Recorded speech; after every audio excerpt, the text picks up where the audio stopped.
ओम शांति। हम अनेक कहानियां सुनते हैं, कविताएं सुनते हैं, नाटक व मूवियां देखते हैं जिनमें फरिश्तों का स्वरूप दिखाया जाता है।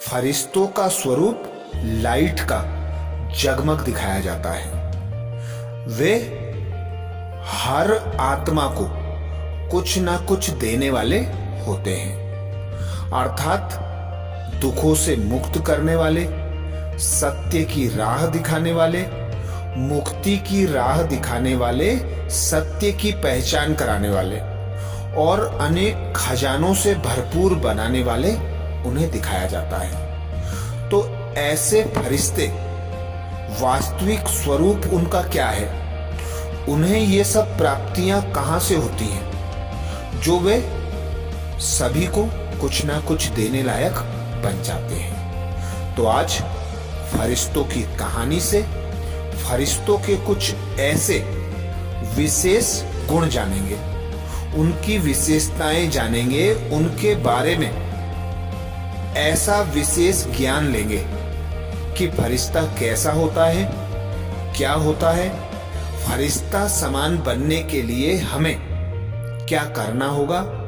इसके लिए हमें फरिश्तों का ज्ञान अति आवश्यक है। तो जानते हैं संपूर्ण फरिश्ते की विशेषताएं। संपूर्ण फरिश्ता स्वरूप किसी भी आत्मा की पवित्रता, निर्मलता व निश्चलता जितनी जितनी बढ़ती जाती है, सूक्ष्म शरीर अर्थात लाइट का शरीर उतना ही स्वच्छ व श्वेत होता जाता है। ईश्वरीय भाषा में कहें तो आत्मा जितनी जितनी निराकारी, निर्विकारी और निरहंकारी बनती जाती है, उतना ही वह फरिश्ता बनती जाती है।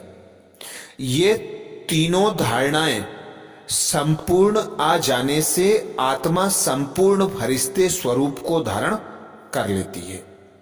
तब सूक्ष्म शरीर का तेजस्वी व श्वेत प्रकाश चारों ओर इतना फैलता है कि उससे शरीर की स्थूलता भी समाप्त होने लगती है और अंग अंग शीतल हो जाता है।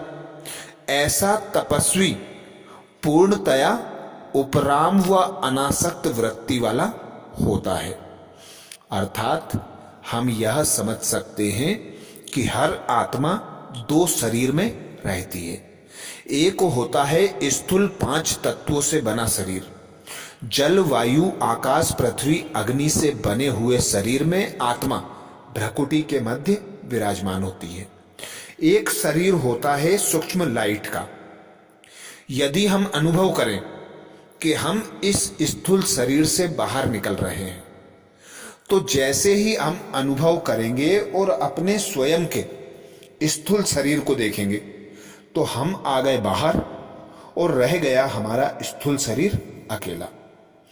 तो ऐसे ही जब हमारा स्वरूप निराकारी, निर्विकारी, निरहंकारी बनता है, अर्थात आत्मा संपूर्ण निराकारी, निर्विकारी, निरहंकारिता को धारण करती है, तो वह फरिश्ता बन जाती है। अर्थात उसका सूक्ष्म शरीर, प्रकाशमय शरीर दिखाई देने लगता है और यह स्थूल शरीर दबने लगता है। तो संपूर्ण फरिश्ते की यही निशानी कि वह चमकदार लाइट का शरीरधारी होता है, सर्व आत्माओं के प्रति निरंकारी, निर्विकारी, निराकारी बनकर कार्य करता है। दूसरी विशेषता हम देखते हैं फरिश्तों की। फरिश्तों का कोई किसी से रिश्ता नहीं होता, अर्थात फरिश्ते का किसी से कोई भी रिश्ता नहीं होता। इसका अर्थ है कि देह के रिश्तों की आकर्षण, उसके संकल्प, उनका बंधन समाप्त हो जाता है। ऐसा नहीं कि वे संबंधों में नहीं रहते हैं, परंतु जैसे कि वे मुक्त और अकेले हैं। इसके लिए सभी के प्रति आत्मिक दृष्टि वह वृत्ति रखना परम आवश्यक है। यह मेरा पति है, यह मेरा बच्चा है, इस देहिक दृष्टि को बदलें। ये सब देव कुल की आत्माएं हैं, सबका अपना अपना पार्ट हुआ, अपना अपना भाग्य है।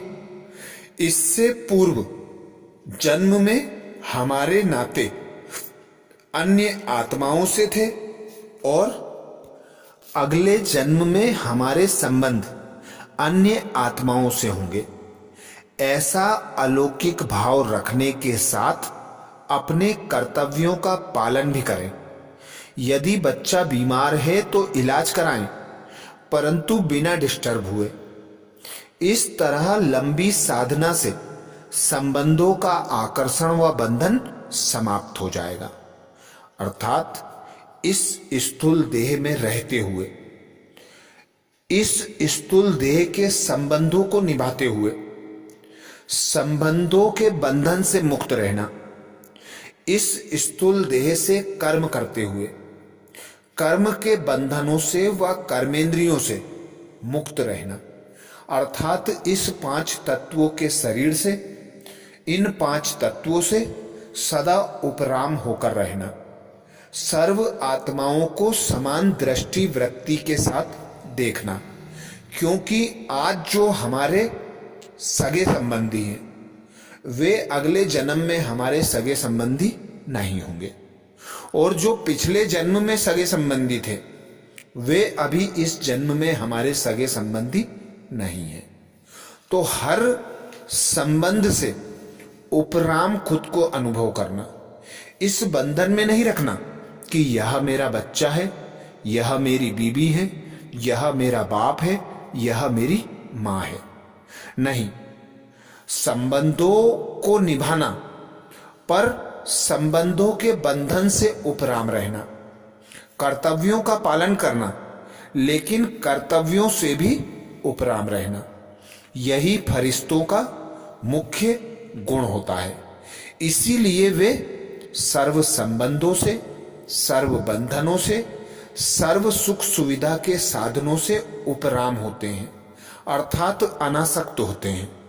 तो फरिश्तों को सदा यही अनुभूति होती है कि मैं न्यारा और प्यारा हूं, एक भगवान का उतारा हुआ मैसेंजर हूं। मुझे भगवान के द्वारा प्राप्त गुण तथा शक्तियों का सर्व आत्माओं को दान करना है। तो फरिश्तों का यही गुण विशेष है।